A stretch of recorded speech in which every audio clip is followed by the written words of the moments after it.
Bem-vindos, bem-vindos a um cafezinho ultra especial. Na segunda temporada eu vim cheia de surpresinhas.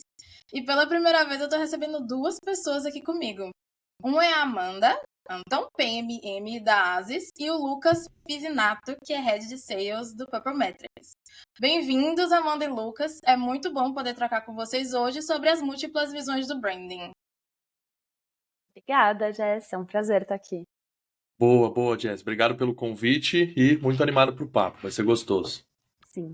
Começando pelo Lucas, só para contrariar aí o dito popular que as mulheres vêm primeiro. Esse é um podcast de mulher, a gente sempre vem primeiro. Então vocês que são poucos aqui, mas são bons, começa contando pra gente um pouco da sua história. Boa, Jess. Bom, eu sou publicitário de formação, né? Então, sempre gostei muito desse mundo do marketing e já passei por todos os lugares possíveis, acho que dentro da publicidade, né? Então, comecei minha carreira em Unilever ali, então trabalhei do lado de marca, aí depois fui para veículo no Yahoo, aí depois entrei nesse mundo de startup que foi a Rappi, aí passei para agência também e agora estou em tech, né? No Purple, que é um software de mensuração recorrente de marca. Então, acho que foi muito bom chegar até aqui, passando por todos os lugares, que acho que dá para entender bem ali os desafios e a sofrência que todo mundo do marketing sofre ali em cada canto. Boa, muito obrigada. Amanda, você podia compartilhar um pouco com a gente também um pouco da sua trajetória? Claro. Bom, eu não sou formada em publicidade, contrariando a maior parte das expectativas. Mas eu, desde sempre, eu fiz faculdade com ênfase em marketing, então desde sempre eu trabalhei ou com comunicação ou com marketing. E assim como o Lucas, eu passei por diferentes cenários. Então eu trabalhei na Danone como marca também, mas olhando do ponto de vista global. Acabei indo para banco, já trabalhei em fintech, acabei entrando no mundo de startup e sempre olhando a parte de comunicação e marca e mais para frente branding. No meio da minha trajetória, eu decidi dar uma pivotada e eu me formei em design gráfico, porque eu queria começar a trabalhar com produto. Então, eu acabei... Hoje eu tenho essa junção de branding, produto e marketing que, enfim, calhou e aqui estamos. Mas agora já são mais de 8 anos em startups, então estou bem dentro desse mundo. Perfeita. Agora, vamos lá. A gente tem aqui um público bem misto e a gente já falou de vários assuntos de marketing. Por aquilo que parece, ainda não falamos sobre branding, que seria a minha disciplina primária. Existe toda uma mística assim, de como deve ser, existem várias metodologias, mas temos aqui 3 pessoas que fizeram, estavam lá e tiraram do papel.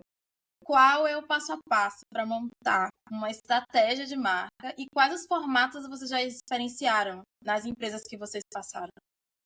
Boa. Acho que eu vou puxar essa aqui, mano. E, bom, eu acho que quando a gente pensar em montar uma estratégia de marca, né, e o que que a gente quer resolver, eu acho que primeiro sempre vai partir do objetivo da empresa, né? Então a marca ela tem que acompanhar isso. Então a gente tem que saber o que que a empresa está buscando. Por exemplo, esse momento que a gente está, começo de ano e tal, tá todo mundo com aquele planejamento na ponta da língua, né? E a gente ouve muito o que que as marcas querem resolver ali. Então, esse meu desafio esse ano vai ser muito de amplificar a minha comunicação. Eu quero massificar, eu quero aumentar o awareness. Ou, por exemplo, eu quero aumentar o ticket dos meus clientes. Então, vou ter um trabalho mais em cima da minha base. Então, a primeira coisa tem que ter essa leitura de qual que é o objetivo da empresa, né? E como que a gente vai usar a marca para vetor para isso, né? Aí eu acho que tem um segundo passo que eu sempre gosto de trazer, que é o seguinte.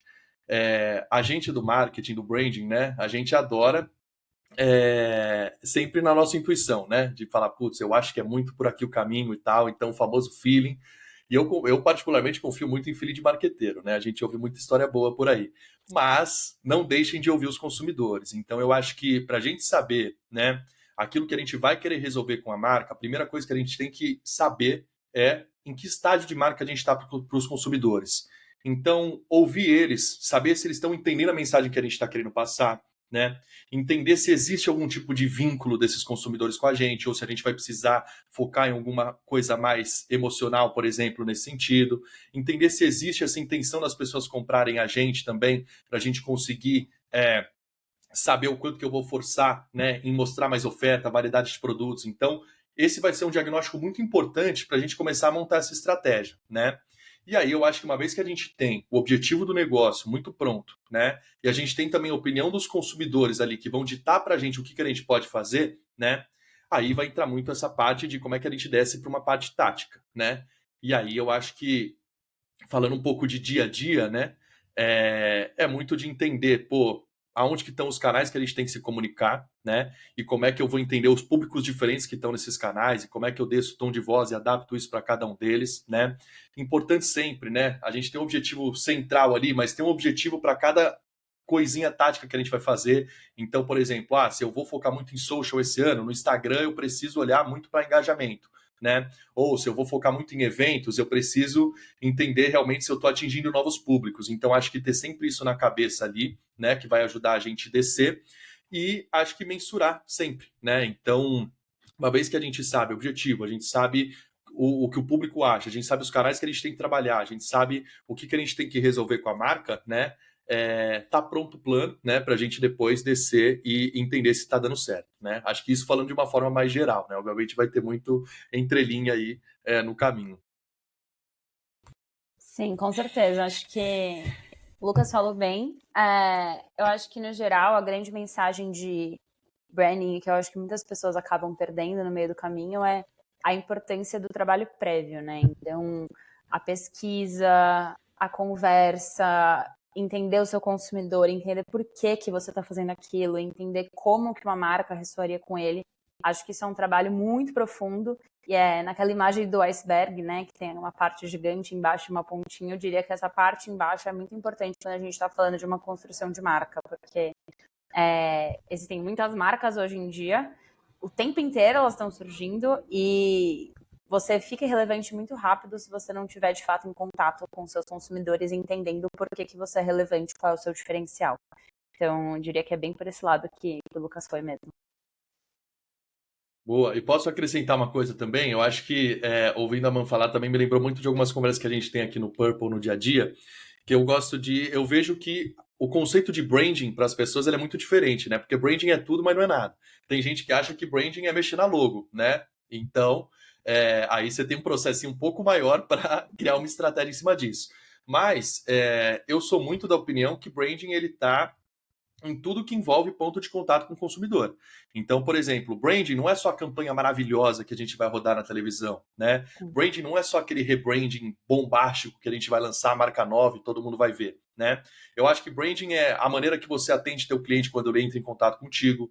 Branding é como você deixa a tua marca, por exemplo, posicionada ali em diferentes canais. Branding é o boca a boca, que às vezes não está no teu controle, mas você precisa tá de olho, né? Então, tudo que envolve um ponto de contato da marca consumidor, da marca com o consumidor, envolve branding. Então, isso sempre tem que estar mapeado, né, na estratégia que a gente for trabalhar. Eu acho que dependendo também, você perguntou dos formatos que a gente já trabalhou, eu acho que o formato de construção de marca, ele acaba sempre seguindo algo muito parecido, a diferença é a escala, né? Então, acho que quando você está falando isso, né, já até acaba entrando um pouco em outras coisas que a gente vai conversar nesse papo, mas acho que quando você fala de uma empresa grande, né, algo em larga escala, você vai seguir esse processo, só que isso vai ser muito mais aprofundado. E quando você fala de criar uma marca pequena, padaria da sua tia, você também vai ter que conversar, também vai ter que fazer pesquisa, você também vai ter que entender quem é o público, mas sempre numa escala menor. Mas no final do dia, essa parte prévia, né, essas conversas, essa construção do dia a dia, entender o boca a boca, entender como esse branding tá se desdobrando, acho que é igual em todo lugar. Pegando o gancho agora da Amanda, que falou de proporções, né? Tipo, como é fazer marca para early stage e marca para enterprise? Porque, assim, a polêmica é que early stage nem precisa de trabalho de marca. Pô, mas será? Qual a opinião de vocês sobre isso? Cara, eu acho que, como eu estava falando, o processo é muito parecido, mas você tem alguns pequenos detalhes, e às vezes nem tão pequenos assim, quando você está falando da construção de startup ou de enterprise, que fazem bastante diferença. Já começo falando, até puxando o gancho para o nosso lado, de que branding é essencial desde o dia 1. Né? A construção de marca e a construção de uma presença é algo que com certeza vai te ajudar a alavancar o seu conhecimento, alavancar seu crescimento, alavancar suas vendas, e acho que depois o Lucas pode falar mais sobre isso. E aí, independente se você é uma enterprise ou se você vai ser uma startup, se você não tem a intenção de ser uma empresa gigantesca, esse trabalho existe. Eu acho que a grande diferença que existe é, como eu falei da outra vez, escala. Então, você vai fazer tudo o que você vai fazer nos dois cenários, mas sempre numa escala menor. Mas nunca subestime esse trabalho prévio, né? Então, quando você está falando, por exemplo, vou fazer uma startup, a parte de pesquisa, de entender o mercado, entender os seus concorrentes, né? Analisar benchmarks. Então, vou fazer uma startup na área de saúde. Ok, quem são meus concorrentes? Com quem eu falo? Quem são meus concorrentes diretos e indiretos? Porque muitas vezes o seu substituto não é alguém que necessariamente está na sua categoria, né? Como essas pessoas se comportam do ponto de vista de marca, que cores elas usam, como elas falam, qual é o tom de voz. Eu acho que isso é uma pesquisa que você vai fazer independente se é uma enterprise ou se é um early stage. Eu acho que uma diferença grande que tem entre eles, apesar do processo de construção de marca ser parecido, é o seu espaço para errar, digamos assim. Acho que quando você é uma startup, você tem muito mais a cultura de teste, né, erro e tentativa, e você é muito menor. Então você pode se dar ao luxo, né, de errar e não ter tanto medo das repercussões disso. Eu acho que quando você é uma enterprise, um cuidado muito grande que você tem na construção de marca e no gerenciamento de marca no geral, né, depois dela feita, que existe sempre um risco maior.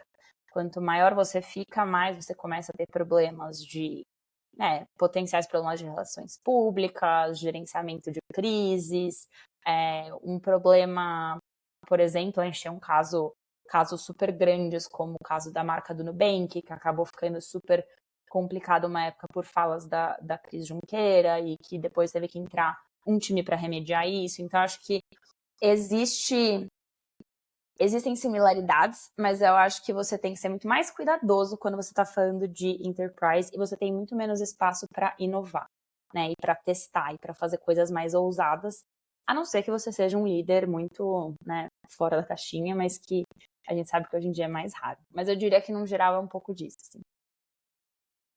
Boa, boa. E eu acho que também isso do espaço para errar é super importante porque o Enterprise ele já tem toda uma construção feita, né? Então, por exemplo, se eu sou uma marca de, sei lá, 20, 30 anos, atendo o Brasil inteiro e tal, massificada, né? As pessoas já têm uma percepção sobre a minha marca. Então, é muito sobre como eu amplio essas coisas, né? Então, como eu consigo, talvez, trazer os atributos que me fizeram diferente até aqui ser cada vez mais evidenciados, né? E como também, a partir do momento que eu vou trazer, por exemplo, novos produtos, né, ou quero atingir novos públicos, né, como é que eu consigo herdar coisas da minha marca que existe de tradição, né, mas acoplar a inovação. Então, por exemplo, para mim um caso perfeito é o Itaú, como ele consegue fazer isso muito bem, né? Então, o caso do rebrand, acho que a gente nem precisa ficar muito dentro do rebrand, senão vai virar esse o assunto, né, que deu o que falar nesses últimos tempos. Mas eles conseguem adaptar muito a marca deles, né? Então eles não perdem o fato deles serem super tradicionais e gigantescos, né? Mas eles conseguiram, desse século para cá, né, mostrar que existe ali inovação junto da tradição. Então acho que foi um exemplo de construção muito forte. E do early stage, né, e até eu acho falando um pouco da experiência que eu tive trabalhando na Branding, né, que era uma agência, ainda uma agência de branding muito focada em tech, em startups e tal, né, é que desde o dia zero, né? Por mais que talvez você tenha, a gente tem uma ideia super inovadora, a gente quer inovar dentro de um mercado, a gente está vindo com uma coisa que ainda não existe, né? Você tem sempre que entender que vão chegar pessoas que vão fazer a mesma coisa que você, né? Então, isso aconteceu com o Nubank também, né? Então, você tem que, desde o dia zero, saber que não só você tem um produto que talvez vai ser muito atrativo e vai ter aquele boom de early adopter que vai querer vir, né, experimentar. Isso vai acontecer com qualquer categoria de mercado. Você sempre vai ter early adopters que vão chegar para querer experimentar, né?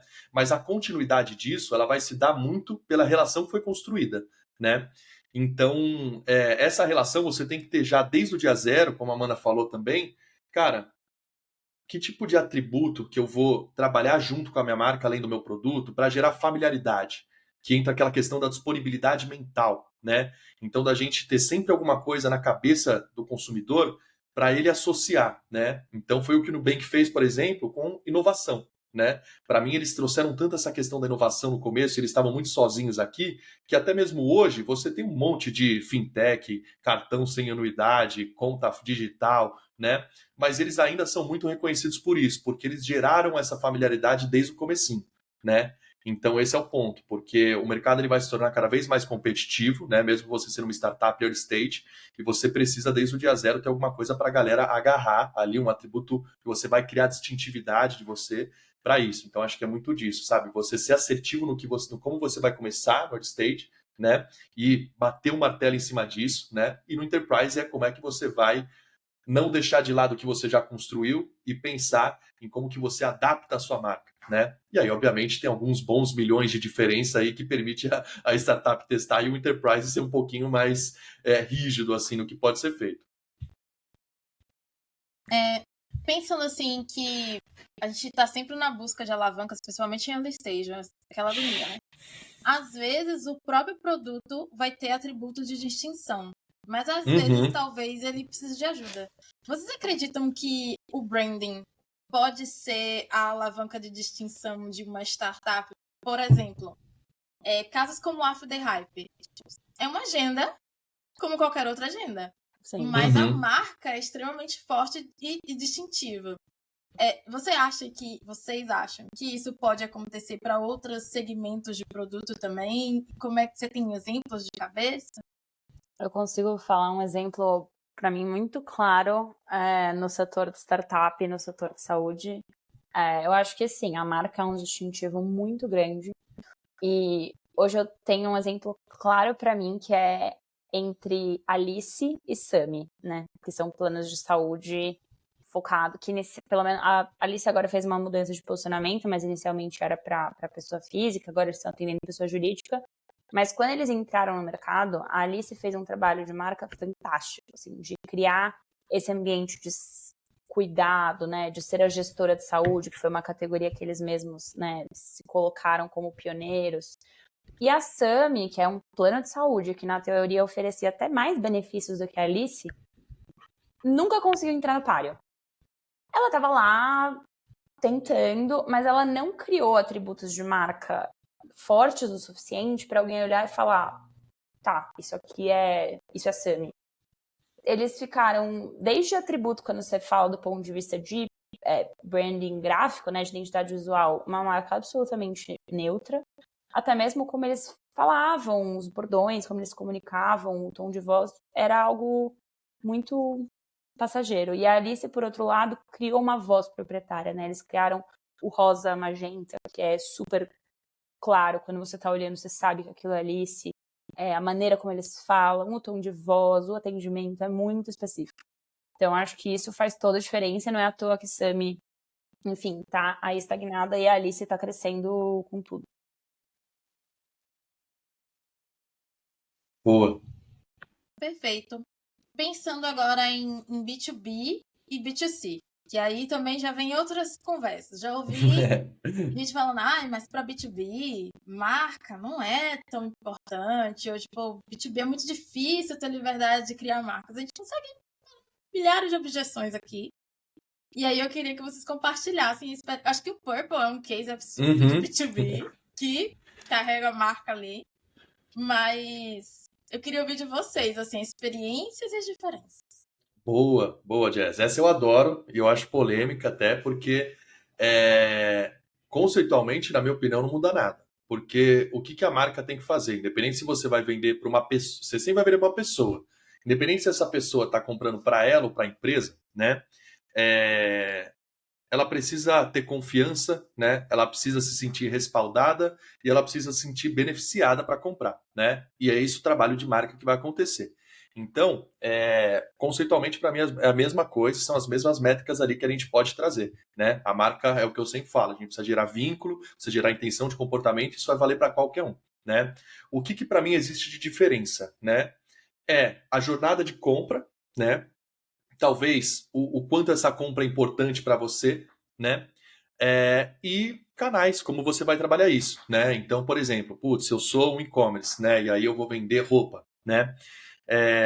beleza, é uma decisão que a pessoa vai tomar ela com ela mesma, provavelmente ela não vai bater com outras pessoas, então deve ser uma jornada de compra muito mais simples, mais direta, né? Então eu preciso ter muito mais agilidade e frequência com essas pessoas quando eu vou trabalhar o meu conceito da marca, né? Beleza. Agora, se eu sou um software de mensuração de marca, né?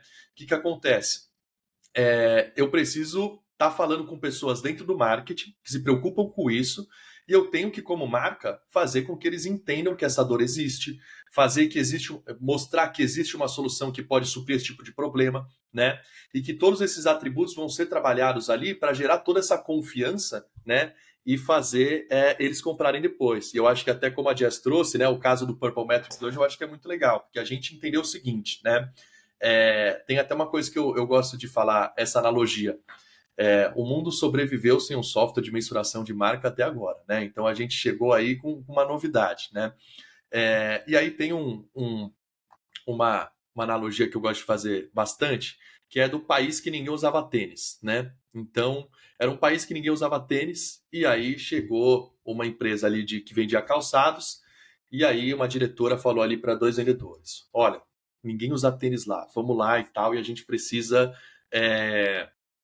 Vamos, vender para todo mundo e tal, não sei o quê. E aí o vendedor ficou super animado, ele falou: pô, eu vou estourar de vender aqui, né? Se eu botar um tênis no pé de todo mundo ali que anda descalço, eu tô feito. O outro virou e falou assim: pô, mas ninguém usa tênis, né? Como é que eu vou fazer essa galera querer usar agora, né? Então eu acho que tá muito aí essa diferença, e aí que entra a marca no que ela pode fazer, né? E o B2B eu acho que ele tá muito dentro disso. Que é, por exemplo, o que a gente faz com o Purple, né? Esse software não existia, não estava na rotina. Um brand manager, uma gerente de marketing, ela não estava acostumada a abrir uma plataforma para ver dados de marketing, né? Para ver dados de marca, né? Então, a gente precisa, como marca, ensinar, a gente precisa educar, né? Então, hoje o Purple ele fala muito sobre branding no geral, né? Porque é um assunto que traz muita interação com a nossa audiência. E aí tem um ponto super importante que eu acho que a gente leva muito em consideração, isso tem que valer para qualquer tipo de negócio, que é outra polêmica aqui. Todo mundo fala, marketing gera demanda, né? E aí a gente fala que quem gera demanda é o contexto, né? Ninguém acorda um belo dia e fala, cara, nossa, eu tô muito afim nossa, acordei com uma vontade de comprar um software aqui, que, meu Deus, alguém me segura. Ninguém acorda com isso. Isso vem muito de um contexto de, putz, a minha chefe tá me cobrando de ter métricas, eu preciso procurar isso. Então, quanto mais a marca consegue preparar essas pessoas para a hora que bater aquele momento da compra, né, maior a chance dela realmente ser a preferida nessa história, né? Então, acho que do B2B ele vai muito disso, né? Que assim, então, voltando para o negócio do país que todo mundo andava descalço, eu preciso começar a falar para essa galera que talvez pode ser legal usar tênis, que pode ser confortável, né? E aí depois, talvez eles vão ter vontade de comprar tênis. E como eu estava falando com eles a todo momento, pode ser que eles venham para mim, né? Eu acho que tem um complemento muito legal para essa história que o Lucas estava falando, que eu acho que tanto para B2C quanto para B2B, você tem que entender a diferença entre quem é o usuário e quem é o buyer, né? Que eu acho que isso é uma coisa que se aplica muito, tanto em B2B quanto B2C. Muitas vezes as pessoas pensam assim, eu vou fazer marketing no B2C para a pessoa que vai comprar, né, para o usuário, no caso. E no B2B, eu tô pensando só em, sei lá, num time de compras, por exemplo, que vai comprar um software, que vai ser o responsável por isso. Eu acho que hoje em dia, quando você pensa em construção de marca, você tem que ter uma marca para quem é o usuário no dia a dia, e você tem que ter uma marca para esse buyer, que é a pessoa que compra. E aí eu acho que a diferença em um você precisa gerar desejo, e no outro você precisa gerar urgência de necessidade, né, urgência de uso. Então, eu trabalhei muito tempo com o setor infantil, que é um setor que deu uma grande pivotada quando a gente entendeu que a gente não tinha que falar com a criança, a gente tinha que falar com a mãe. Porque era a mãe que ia comprar aquilo, né? Ou o pai, ou enfim. Era uma coisa... Quando a gente falava de leite materno, né? Por isso que eu trago muito a questão da mãe. De fórmulas infantis. Não adianta fazer uma propaganda super fofa ou fazer uma marca toda lindinha que vai ser super apelativa para a criança, porque a criança não é ela que vai consumir aquilo. Mas eu também preciso falar com essa criança. Mas são marcas diferentes. Então, acho que no final é exatamente isso que o Lucas falou. É o mesmo processo para B2B e B2C. E eu fico muito feliz que o mercado esteja caminhando nessa direção, porque já passou a fase de falar que B2B não precisa de marca, né? Mas aí você tem sempre que entender que são multifacetas de marca dentro desse universo que você está criando. Uhum. Boa, mano. E eu acho que até complementando isso que você falou de entender sempre sobre o usuário, sobre quem é o buyer e tal, acho que tem uma camada a mais também. E aí também eu acho que, cara, para mostrar o quanto que é importante você construir marca no B2B, que é o seguinte, o impacto, se você é uma pessoa física e você está comprando para você, o impacto dessa compra é teu. Se você comprar uma camiseta que você não vai gostar, né, você vai lidar com isso. Agora, se você for fazer uma contratação para sua empresa, né, você sabe que pode ser que seu cargo esteja em jogo, pode ser que a dinâmica do seu time esteja em jogo. Então, isso envolve muito mais camada de confiança, né, do que provavelmente uma compra do B2C. E como é que você gera confiança, né? Então, por mais que você pode ter o melhor time de vendas do universo, né, e as pessoas irem lá, tirarem todas as dúvidas, lidarem com todas as objeções, né, que é o que a gente ouve. O B2B é muito comercial, tem que ter uma máquina de vendas, e tem que mesmo, né, porque a gente sabe que é muito competitivo, que são tickets altos, né, normalmente. Então, você precisa de marca para gerar essa confiança, não só com, por exemplo, a Amanda que eu estou falando para vender algo para ela, mas para toda a empresa dela que amanhã vai ter contato com o Purple Metrics. Então vai ser muito mais difícil, por exemplo, se, putz, eu convenci a Amanda, beleza, aqui como vendedor, né? E ela colocou um software ali para dentro. Mas, se as pessoas não têm a mínima ideia de quem eu sou, trabalham com ela, e a hora que ela chegar com um report lá, pô, qual vai ser o nível de confiança que o pessoal vai ter? Então, o pessoal vai questionar ela, vai questionar o software, vai questionar um monte de coisa. Então, acho que essa é a importância de você construir marca no B2B, porque uma contratação ela tem um impacto muito maior, uma consequência muito maior do que no B2C, né? Eu tinha falado do B2C, mas é isso, a importância de construir marca no B2B. E assim, olhando para diferenças ainda, quando a gente pensa em branding feitos para bens de consumo, para tech e para serviços, a gente começa a entrar em um monte de nuances. Vocês já trouxeram algumas, né? De tipo, beleza, você tem a pessoa que é a decisora, mas você tem que tocar todo o environment que ela está inserida. Uhum. Quando a gente fala de bens de consumo, ou de serviço, ou tech, a gente começa a entrar em várias outras. Será que a gente consegue dar um passeio por tudo isso? Cara, eu acho que quando a gente fala de construção de marca para diferentes indústrias, apesar de, como a gente ter falado no começo do papo, de que o processo de construção é o mesmo, né? Você acaba fazendo tudo da mesma forma. Existem muitas nuances que têm que ser consideradas. E eu acho que principalmente entra um pouco no que a gente já tocou da questão do público, né? Com quem você está falando. Porque mesmo dentro da mesma indústria, então, por exemplo, tô falando aqui do segmento de, cosméticos. Você vai ter N públicos diferentes, que pensam de formas diferentes, consomem de formas diferentes. E mesmo que você esteja falando de serviço também, dentro de um mesmo serviço, você vai ter pessoas com objetivos diferentes, com, né, uma maneira, um padrão de consumo completamente aleatórios. Então, cada vez mais entra a necessidade de você fazer esse estudo, saber com quem você está falando, independente da indústria que você esteja.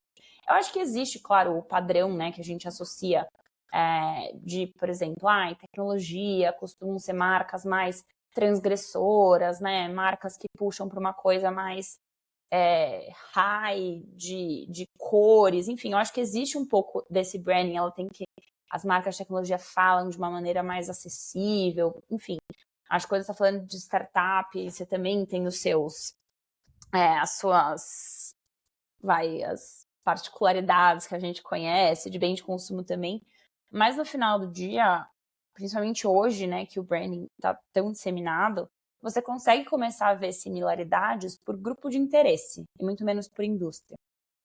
Então, por exemplo, você vai falar de Mentos, que é uma marca que faz uma comunicação super jovem, super pra frente, uma coisa mega colorida, mega animada. Mentos tem uma comunicação muito parecida com um banco digital para adolescentes que chama Z1. E Z1 é uma startup de tecnologia. Mentos é uma super, né, uma marca de uma super corporação multinacional, indústria. E eles têm uma comunicação muito parecida porque eles falam com o mesmo público, né? Então acho que existe esse caminho e acho que hoje é muito importante as pessoas olharem o branding de uma forma que seja com quem eu tô falando, e por que eu tô falando, e como essa pessoa se comporta, e como ela pensa. e muito menos do que, só porque é startup precisa ter uma cor neon, sabe? Assim, eu acho que isso acabou ficando uma coisa meio batida. E ainda bem, cada vez menos a gente tá vendo isso se repetindo. Boa.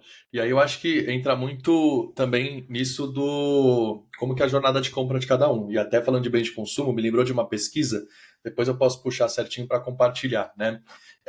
Mas é uma pesquisa que ela rodou tanto em Estados Unidos quanto, acho que Austrália, e ela fazia um estudo sobre pasta de amendoim nos Estados Unidos, se eu não me engano, e suco de laranja na Austrália, né? E aí eles queriam ver o impacto que tinha colocando uma marca que era familiar e uma marca que não era, né?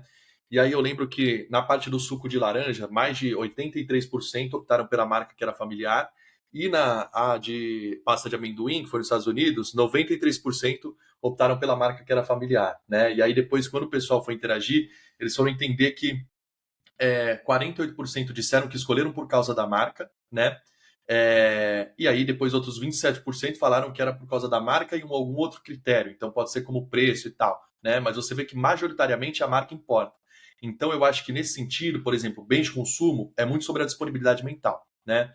É uma compra com um pouco raciocínio, né? Você não fica ali, por exemplo, né, horas e horas a fio pesquisando qual vai ser o sabão em pó que você vai comprar para sua casa, né? E então, bem de consumo eu acho que é muito sobre isso, de você ter uma frequência, né, e um alcance de marca muito forte para você gerar essa disponibilidade mental para que no momento da compra a pessoa te escolha, né? Indo para os outros setores ali, por exemplo, serviço, né? Eu acho que tem muito de você realmente gerar uma relação de confiança, porque é um negócio muito mais pessoal, você não está falando de produto.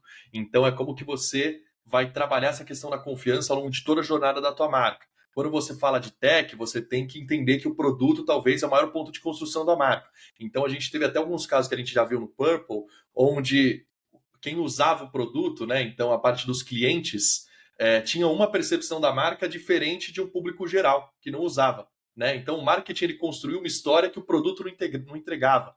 Então, o produto ele tem que estar muito alinhado com aquilo que a gente quer passar como marca. Né? Então, acho que vai muito por aí, né? Da jornada de cada um e, obviamente, que pontos que você tem que estabelecer ali pensando no momento da compra. Acho que para complementar e finalizar, tem um meme muito do marketing que circula por aí, que é um meme sobre personas, que eles colocam o Ozzy Osbourne e o Príncipe Charles um do lado do outro. E que se você vai olhar o demográfico deles, eles são exatamente a mesma pessoa. Eles têm a mesma idade, nasceram no mesmo ano, moram no mesmo lugar, têm o mesmo, né, enfim, são muito similares. Mas se você for pensar em hábitos de consumo, eu tenho certeza que o Ozzy Osbourne não consome as mesmas marcas ou compra da mesma forma que o Príncipe Charles. E aí eu acho que entra muito essa questão da entender para quem você está falando, como essa pessoa compra e criar uma marca para ela e muito menos para a indústria. Eu acho que hoje quando você vê marcas que acertaram muito, são marcas que sabiam exatamente com quem elas estavam falando. E elas sabiam exatamente como atingir, né, como trazer aquela mensagem, como falar, como explicar. E, né, acho que deixa essa provocação que personas realmente é algo que a gente sabe que está super desatualizado, mas não caiam nessa do demográfico, né? Ai, quem consome startup é assim, assim, assado, porque no final do dia vai ser um tiro no pé. Boa. Pensando em bens de consumo, a gente ganha outros elementos também que a gente precisa pensar em branding. Assim. Ganha novos superpoderes. Porque a gente tem que pensar em ponto de venda, a gente tem que pensar em exposição. Quando você falou muito sobre disponibilidade, eu pensei super nisso, assim, tipo, em que posição da prateleira a gente está localizada. E são micro detalhes que podem fazer diferença ali na venda ou não. Então, quando a gente sai do universo de pensar branding para tecnologia, para passar a pensar branding para bens de consumo, e aí que, tipo, não é o e-commerce, não é uma marca que vai ser vendida digitalmente, então tantos elementos de ponto físico que eu, pessoalmente, Jéssica, não estou acostumada, sabe? Pensar rótulo, pensar gôndola, Sim. pensar presença especial, experiência no PDV, sabe? Tipo, ações promocionais e tudo mais. E tudo isso vai ser elemento super game changing em em bens de consumo, né? Uhum. Essa aí até, acho que na época que eu trabalhei na Unilever, há muito, muito tempo atrás, eu trabalhei com Omo e Brilhante lá, né? E acho que o Omo é uma baita marca.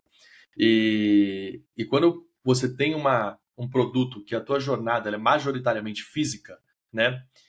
Tem uma seara muito diferente ali, porque você tem, não é à toa que tinha um departamento focado muito na parte do trade ali e de como que vai ser essa gôndola, e aí eram muitos testes, e a gente fazia muita pesquisa lá, né? Então, realmente entender, pô, o consumidor dessa região do Brasil, que tem talvez essas características comportamentais, o que, que ele valoriza na hora da compra, que momento que ele compra, no começo ou no final do mês, o que, que isso vai impactar. Então, talvez o tamanho da embalagem, que vai impactar no preço, pode mexer. Então, por exemplo, pô, quem compra? No caso ali eram mais mulheres. Qual que é a média de altura da mulher brasileira? É essa. Então, o nosso produto tem que estar nessa altura da gôndola, né? Então, quando você tem essa jornada majoritariamente física, tem esse lado muito importante, né? Que vai entrar realmente essas questões de estratégia ali, de trade mesmo ali, de tipo, que eu acho que está muito atrelado à marca. Então, como é que você, pô, que lugar do mercado você entende que essa pessoa vai passar, que tua marca tem que estar presente ali para que você consiga realmente ser escolhida, né?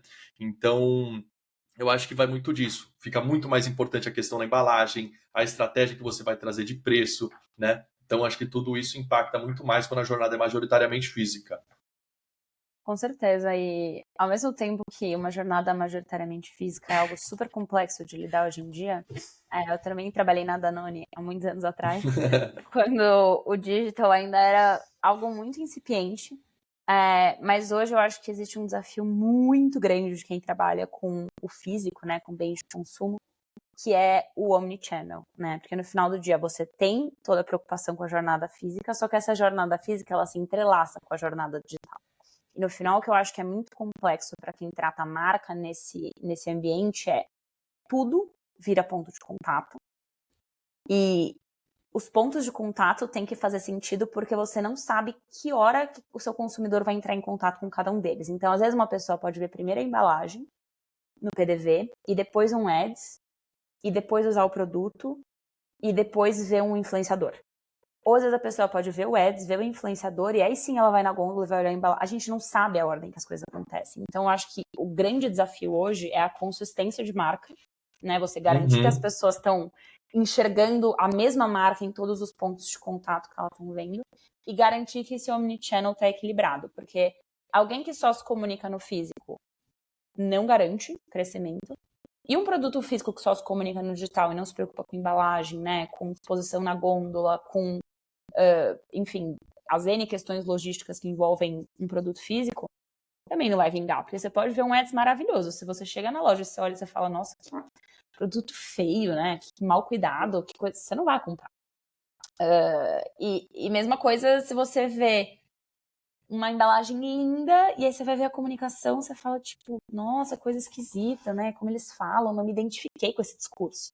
Então, eu acho que esse é um grande desafio para quem trabalha com isso. Eu admiro muito quem trabalha com produto físico hoje em dia. Boa, é complicado. Posso plugar uma coisa que eu acho que entra muito em comum, né, de todas essas vertentes aí, que é essa jornada ser muito particular de cada cliente. Então tem até um conceito do Google que é o messy middle, que é o meio confuso, que ele fala que os consumidores eles vão ter um gatilho para compra, né?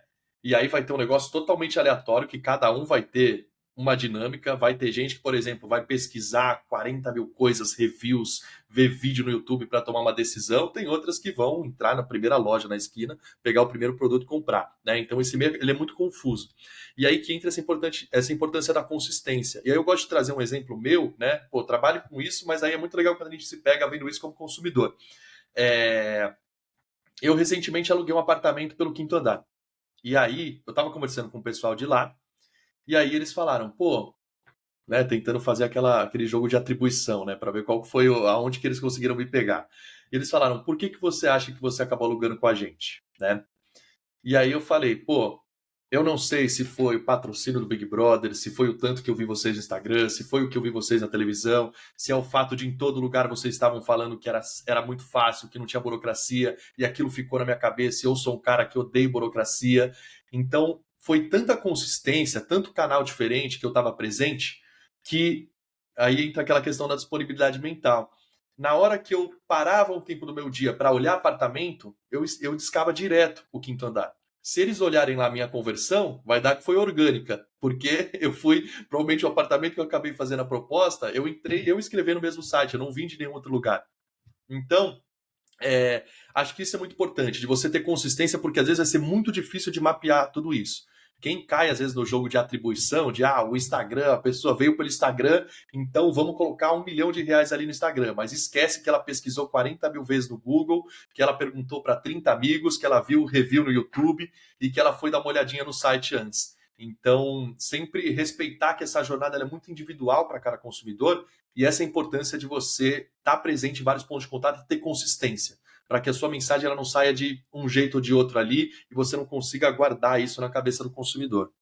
E aí que vem o bordão, né? Marca é tudo. É tudo. Não tem... A questão da consciência é tão complexa de você chegar, porque é tudo. É desde a maneira como a pessoa, seus amigos... Você tem influenciadores que você nem conhece, né? Que são pessoas que super advogam pela sua marca, mas você não tem ideia, porque você não tá ali, né? Esse messy middle é muito bem colocado, porque é exatamente isso.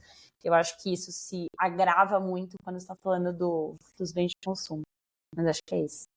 Cara, eu acho que com tudo isso que a gente falou, só conseguiu vir na minha cabeça, tipo, gritando loucamente alinhamento de stakeholders.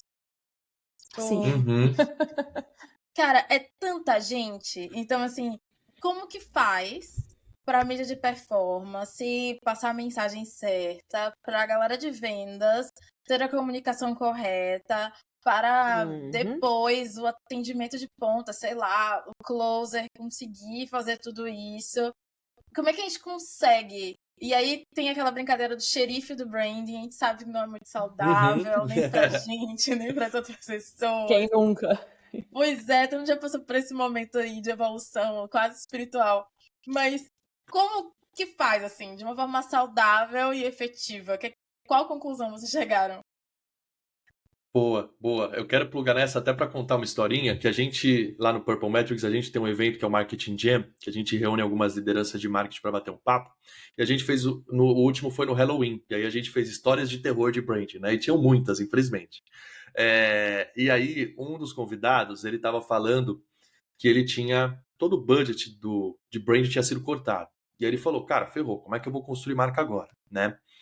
E aí ele realmente virou esse xerife do brand, porque ele foi passando a mensagem dele por todos os canais que era possível. Então ele foi lá falar com o time de vendedores, explicou mais ou menos o que gostaria de passar com a marca, falou com o time de UX para botar em produto, né? Falou com o time de PR, falou com o time de social, e ele foi juntando tudo isso. Mas qual que é a grande barreira, né? A gente ficar só o xerife ali no gogó, falando, gastando saliva ali para tentar convencer é complicado. E aí que entra para mim muito esse ponto que a gente precisa ter dados para mostrar. Porque qual que é o grande problema do branding, né? Quando a gente fala de mídia de performance, bate a sopra. Eu botei o dinheiro e voltou pro caixa. Então é muito fácil de entender, né? Realmente o que está dando certo, o que está dando errado. Porém, existe toda essa jornada antes que a gente não sabe efetivamente que, cara, o Lucas ele viu lá o quinto andar no Big Brother e depois, 6 meses, ele comprou, né? Então, é muito complicado. Então, a gente tem que tentar estabelecer um stack de métricas que vai mostrar que todo esse trabalhinho de conversar com todas as áreas, de alinhar discurso, de ter o mesmo tom de voz, de garantir essa consistência, ele vai estar trazendo resultado para o negócio. A gente conseguir medir isso antes também. Né? Então, ouvir o consumidor falar, cara, ó, eu estou ouvindo o consumidor aqui, ele está falando que o que ele valoriza realmente na nossa marca é esse atributo. Então, você, vendedor, fale sobre isso. Você, UX, coloque isso no produto. Então, eu acho que tem que ser xerife, porque, como a gente falou no comecinho do papo, branding é tudo e branding é nada. Então, as pessoas realmente, cada um tem uma visão diferente, né? E você tem que ter dados para comprovar, porque senão fica muito difícil. A gente fica muito no gogó e é cansativo e não convence. Então, acho que é muito por aí assim que eu imagino que tem que ser feito. Eu concordo super. E eu acho que cada vez mais está aparecendo um cargo, uma área, uma pessoa, né? Acho que depende um pouco do lugar, que é um pouco do que eu faço hoje, que é uma pessoa que é o Product Marketing Manager, mas que, querendo ou não, esse Marketing Manager acaba sendo de marca também, porque você tem que olhar os dois, e eu acho que é muito importante você ter uma pessoa na empresa que seja uma pessoa central e que consiga olhar marca, produto, ativação, tecnologia, né, desenvolvimento, entender como tudo aquilo se conversa. Tem um livro muito bom da Martina Lauchenko, que é daquela série de livros sobre do grupo do Silicon Valley Group, que chama Loft. E ela fala como você repensar marketing para startups, né, para tecnologia. E ela traz muitos conceitos legais de como você vai fazer esse papel de xerife, mas como que você vai, de fato, conseguir conversar com todas as áreas e ter certeza que está todo mundo alinhado, que o seu time de vendas está falando a mesma coisa que o seu time de social media, que está falando a mesma coisa que o seu board para os investidores, né? Enfim, você tem que ter tudo muito alinhado.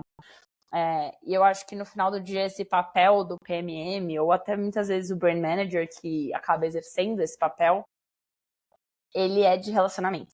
E é você saber falar com todo mundo, você saber por onde está passando, você tem que ter 15 olhos e ouvidos para saber o que está acontecendo, porque muitas vezes, inúmeras vezes na minha carreira, passava uma coisa por mim e eu falava, gente, quem fez isso?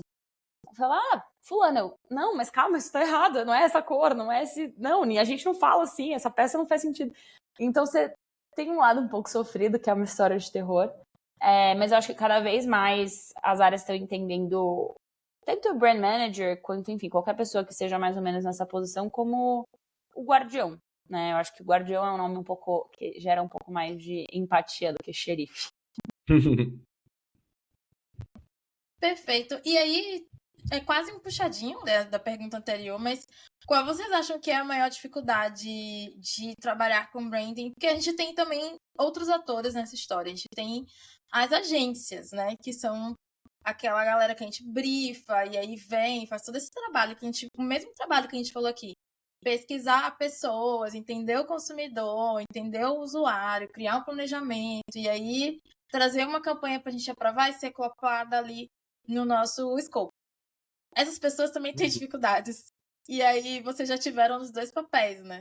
Tanto a pessoa que está dentro da empresa e quanto a pessoa que está fora. Quais são as dificuldades que são comuns a esses postos? Boa. Acho que eu vou plugar aqui que eu acho que é a comprovação do resultado. Fica muito difícil você garantir que você está indo para o caminho certo sem você comprovar o resultado. Por quê? O marketing hoje em dia, e isso vale para as agências que vão atender ao marketing também. A gente ouve muito desse negócio do drive de dados, a nossa empresa é data-driven e tal, e realmente tem sido cada vez mais fácil acessar dados e você poder se pautar nisso para tomar decisões. Beleza. Agora, onde que mora a dificuldade das pessoas que trabalham com branding? É conseguir trazer o mesmo volume de dados que podem trazer essa comprovação. E aí eu vou entrar num ponto até mais profundo dessa história, que eu até brinco que eu falo, às vezes naquela mesa do marketing, onde tem lá, por exemplo, ou a agência, ou a pessoa de branding, junto com as outras pessoas ali de performance, comercial e tal, eu brinco que normalmente essa pessoa de branding é tipo a galera de humanas ali, sabe? Então tá todo mundo falando, olha, o nosso ROI da campanha foi tanto, a gente conseguiu aumentar X% a nossa conversão, aí chega a galera de branding com um print do Twitter. E por quê? Porque realmente foi muito assim que foi construído. Da gente virar e falar, gente, olha essa campanha que linda, e olha o que estão falando dela em social. E isso acaba sendo complicado. É bom, porque é um bom termômetro. Mas eu acho que quem é responsável pelo branding hoje em dia tem que buscar cada vez mais trazer métrica que possa ajudar nessa comprovação. Existe o ROI de branding, por exemplo, saber que efetivamente os milhões que eu gastei na Globo geraram tantas vendas? Não, é muito difícil porque não tem chip no dedo de ninguém ali para a gente poder saber se realmente foi isso que aconteceu. Mas se a gente começar a trazer um pouco mais essa cultura de, cara, deixa eu olhar todos os dados que estão disponíveis para mim, para eu tentar entrar nessa mesa com uma conversa um pouco mais numérica, além de toda a parte conceitual, artística e criativa que existe no branding, é um bom caminho, né, para conseguir sentar nessa mesa e ter esse respaldo também, junto com todas as outras pessoas do marketing. Acho que pegando esse gancho do Lucas, acho que o principal desafio que todo profissional que mexe com branding vai encontrar tem a ver com essa falta de comprovação, né, a falta de acesso a dados, que é assim, branding e marketing é a famosa disciplina que todo mundo acha que sabe. E que todo mundo acha que consegue opinar. E que todo mundo tem propriedade, porque, enfim, a gente sabe que é assim que acontece. E eu acho que branding, especificamente, sofre muito, né? Eu acho que uma das grandes dores é chegar alguém top-down, aleatoriamente, e falar, putz, mas acho que não. Ou, mas verde é mais bonito. Sem considerar todo o racional que você trouxe por trás, né? Todo o contexto, toda a pesquisa, todos os insights que você coletou. Então, acho que a maior dor é você ser um profissional de branding que estuda, né? Que pesquisa, que lê os dados e que recruta dados e que mostra, para daí vir uma pessoa e falar, acho que não. Então, eu sinto que essa é uma dor muito comum entre os profissionais de branding, e que isso é uma coisa que muitas vezes a gente vê nas agências também. Eu acho que isso não é um problema só de top-down, mas muitas vezes a gente, como cliente, também dá umas carteiradas em agência, sendo que a agência tem, muitas vezes, uma bela noção do que eles estão fazendo. Então, acontece muito da agência montar um super plano, né, 1000 ideias, 1000 desdobramentos, trazer um mega embasamento, e aí chegar aquele cliente e falar assim, não, mas eu acho que não é bem por aí. E aí fica o acho, e na falta de dados, né, que é o que o Lucas estava falando, você não consegue argumentar, porque no final o gosto não se discute, né, e muitas vezes em branding a gente acaba entrando nisso. Então eu diria que a maior dor é que, ainda bem que hoje em dia a gente tem o Purple Metrics para ajudar, é que a gente consegue ter um pouco mais de embasamento nas coisas que a gente traz e sair um pouco do achismo, porque é isso, quando você está em mídia, ninguém vai questionar se você teve um CPC X ou Y, né? Agora, quando você tá em branding, você fala, eu acho que a gente tem que falar nesse tom de voz, sempre vai ter alguém pra falar, acho que não. E aí o negócio pega. Nossa, pegou em tantos lugares diferentes as falas de vocês. Tipo, várias Já passou por isso, Jess? Tipo, aí quando mostra pra um parente, tipo, aí mostrei aqui em casa e ninguém gostou. Não, eu nem entrei nesse mérito, você viu, né? Mas acontece, hein? Você vai descendo, assim, descendo, seus currículos vão ganhando novos valores naquelas conversas, assim, sabe? Exato. E aí, partindo para uma parte mais educacional aqui, se uma pessoa ouviu a gente falar isso tudo, principalmente falou das dores, falamos das alegrias também, porque é muito legal, gostaria de dizer para todos, se interessou em entrar na área de branding. O que é que ela faz agora? E eu vou te ser bem sincera aqui nessa conversa, porque sempre me perguntam o que é que eu devo ler, o que é que eu devo estudar, que curso eu faço. E eu acho o mercado muito carente de cursos que sejam claros, de fato. Então, assim, ou você vai fazer um curso de branding, que é muito voltado para o design, mas não vai falar nada de estratégia. Ou você vai encontrar um curso que até fala de estratégia, mas vai falar num lugar que não é muito específico da marca. Então, assim, uma estratégia, tipo, estratégia, negócio, vai te ajudar a construir pensamento, mas é difícil. Ou você vai encontrar um curso que vai falar de produção de conteúdo. Então, no final das contas, a minha formação, pelo menos, foi um grande remendo.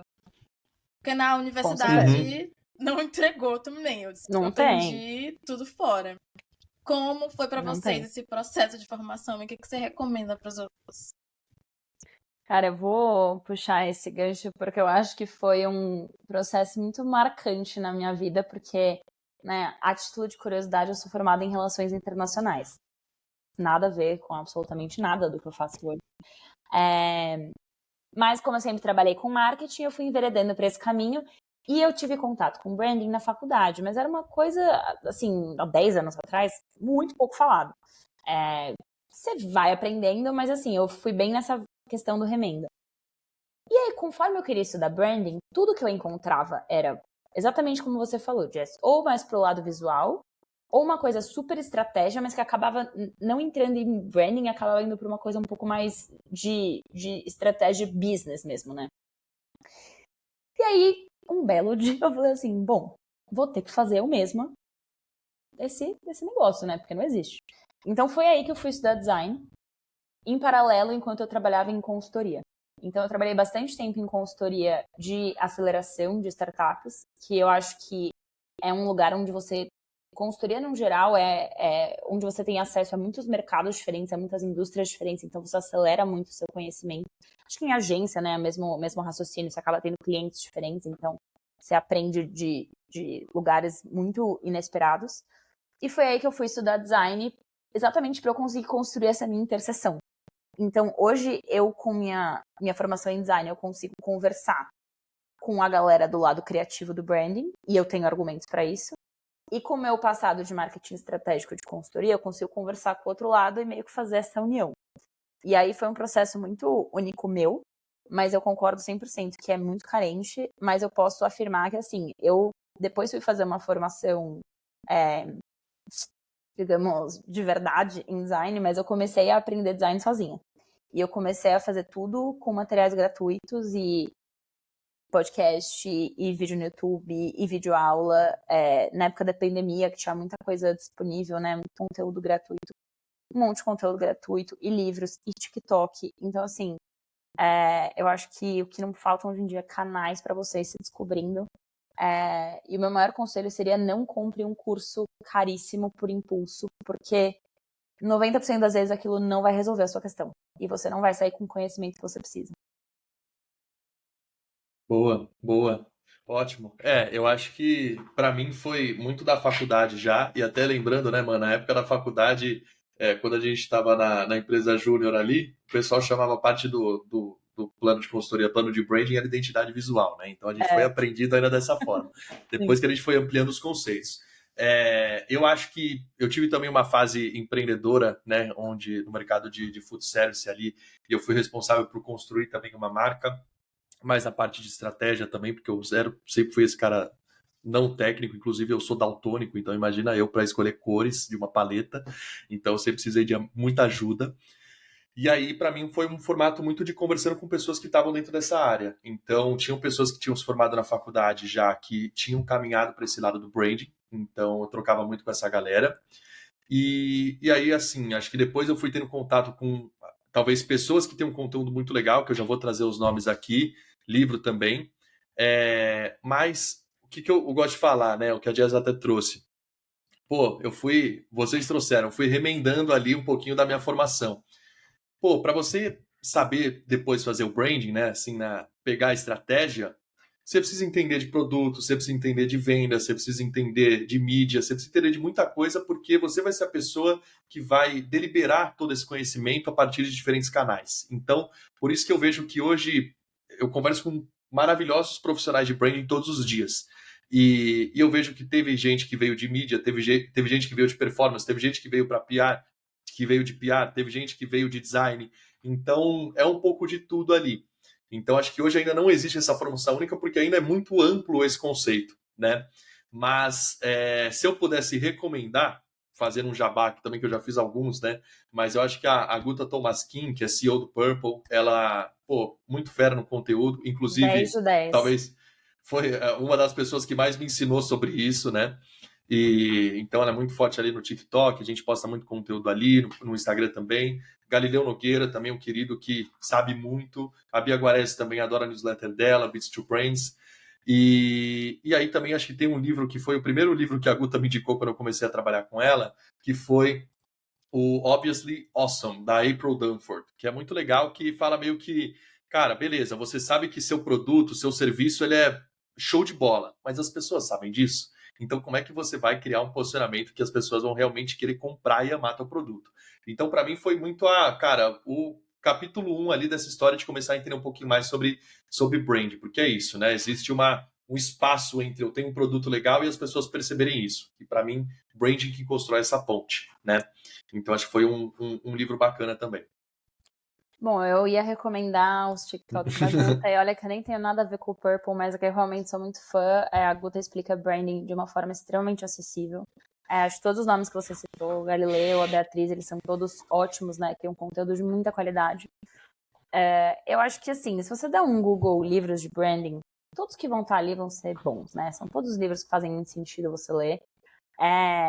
Eu acho que um muito legal para você começar, e que é um clássico, é o do Simon Sinek, que é Comece pelo Porquê, que ele fala do Golden Circle, que é um conceito bem conhecido nessa área.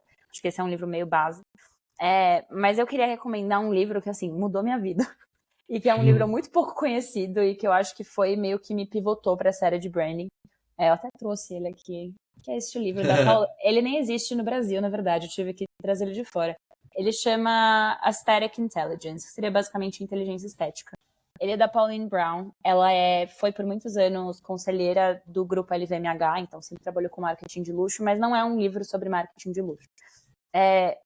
Mas aqui ela basicamente, muito na linha do que o Purple faz de trazer dados, ela ajuda a explicar como você usa a estética, né, a estética de uma maneira inteligente para aumentar e alavancar as suas vendas e a sua marca. Então ela traz todos os 5 sentidos, o que ajuda muito a ter uma visão 360. Eu acho que hoje no branding, né, a gente até falou um pouco disso quando a gente fala de desafios de produto físico versus produto digital, você tem tantos pontos de contato que você acaba se perdendo em experiência. E no final, o branding é uma experiência, né? É como a pessoa experiencia a sua marca, como ela entra em contato com aquilo. E nesse livro, assim, ela traz conceitos muito específicos de como a estética e a marca ajuda a vender mais. E ela realmente traz os dados para embasar isso, ela traz muitos estudos de caso, tanto do grupo LVMH quanto de outras experiências dela. E assim, para mim é um livro muito diferente de outros que eu já li. E eu acho que assim, me agregou muito. Eu descobri ela num podcast, então existem alguns podcasts que ela fala, não são muitos, ela é bem na dela, assim, foi uma sorte eu ter cruzado com ela. E hoje ela dá aula de branding em Harvard, no caso. Então, ela é bem legal. E acho que essa seria a minha recomendação. Perfeito. Várias das recomendações de vocês eu já li. Esse último, obviamente, não. Na verdade, vou procurar. Mas o Obviously, eu, inclusive, acabei de ler recentemente. E eu vi a palestra dela no RD Summit. Ela teve no ano passado, no ano retrasado, né? Passou 24. Em 2022 ela teve lá. E aí eu assisti a palestra dela ao vivo. Fiquei apaixonada pela mulher. Fui, comprei o livro. Boa. Só que só li esse ano, que eu tô com um desafio muito parecido com o que ela narra. Cara, assim, ela questiona conceitos que a gente já tem muito como certos, como validados, frames que a gente usa há muito tempo. Então é muito bom. Eu não vou falar sobre a minha formação de branding, porque ela é toda muito confusa. Então, assim, minha primeira faculdade foi de artes visuais, depois eu fiz design de moda, depois eu fui fazer publicidade. Então eu fui educada ao longo do caminho. Exato, eu fui educada ao longo do caminho sobre o que é branding. Assim, a grande constante era psicologia do consumidor, tava sempre ali. Então, ficou um pouco de tudo pra mim. Mas aí, caminhando para os momentos finais, tem uma pergunta que eu gosto muito de fazer nesse podcast, que pra mim é super aquela mentoria, sabe? Aquele momento coach de todos. Que você atalha o caminho de todos os jovens por aí. Então, o que é que eu vou começar pela Amanda pra diversificar?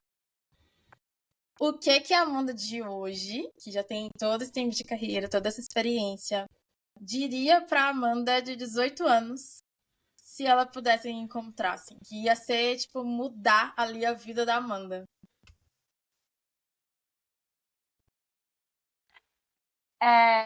Eu tava falando sobre isso com o Lucas antes da gente começar o papo, e eu acho que eu tenho 2 respostas, mas que são um pouco intercaladas. Acho que a primeira seria, não tenha medo de mudar.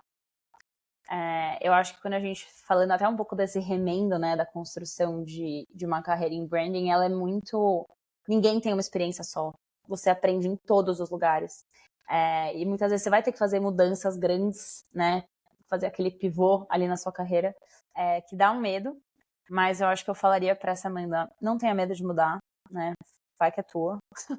E um segundo conselho que eu daria que é trazendo uma analogia que quando eu tinha 18 anos, ou enfim, jovem no geral, eu gostava muito de muitas coisas. Eu sempre gostei muito de coisas muito diferentes. Então, eu gostava de diferentes disciplinas. Eu era criativa, mas eu também era analítica. E se eu pudesse, eu teria feito 15 faculdades. E por muito tempo eu considerei isso uma fraqueza, mas algo ruim, sabe? Eu falava, tipo, nossa, eu não consigo focar em nada. Eu tenho muitos interesses diferentes e tal. E acho que quando você entra em carreira...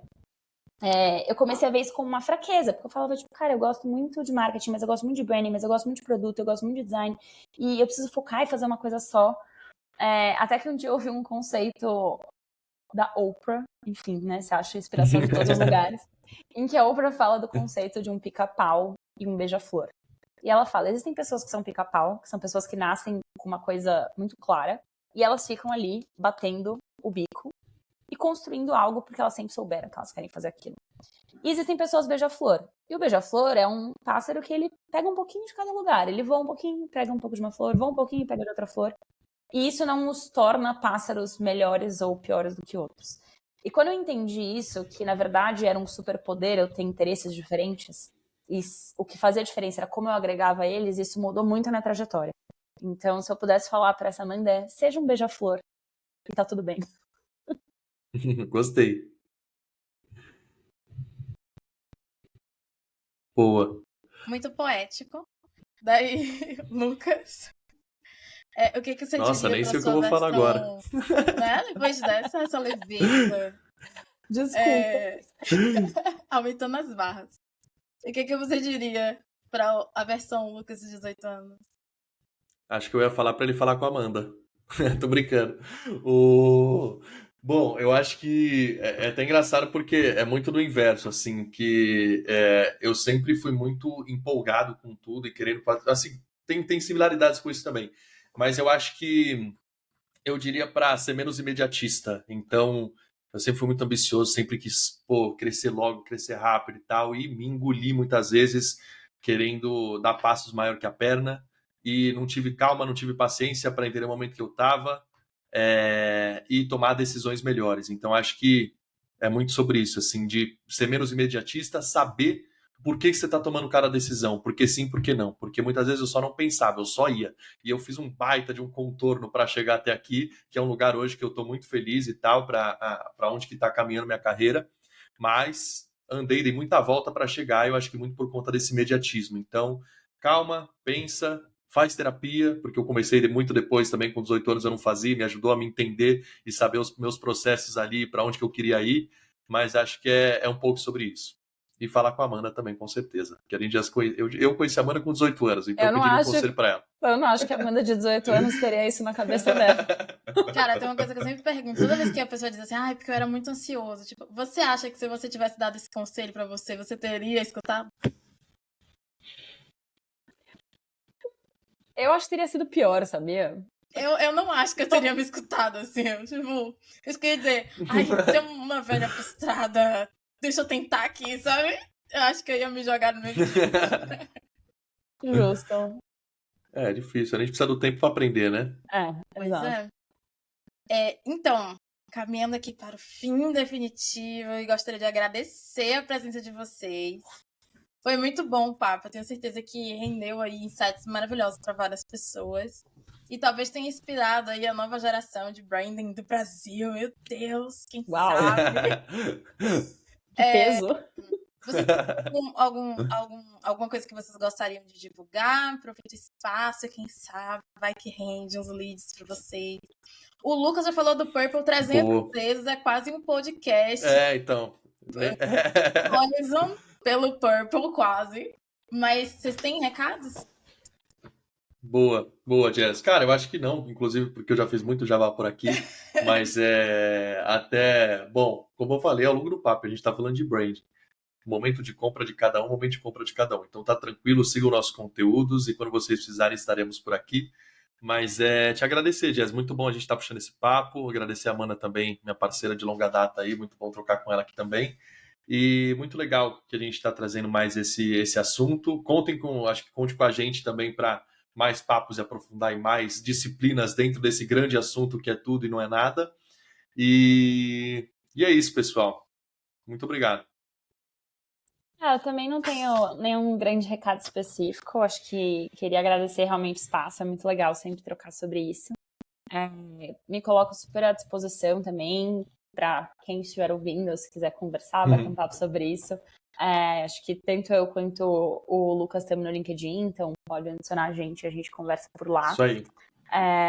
Caso a gente tenha, né, aproveitando o jabá, caso a gente tenha empreendedores autônomos por aí, deem uma olhada na CIS, que é uma assistente digital inteligente, que é onde eu trabalho hoje, onde eu estou ajudando a construir marca, então, né, desafio aí em tempo real. Mas acho que é isso, Jéssica. Obrigada pelo convite. Obrigada para você que chegou até aqui. Aproveita, já deixa uma estrelinha, segue o canal, dá aquela moral. E eu vou deixar uma enquete, que eu ainda não sei o que vai estar nessa enquete.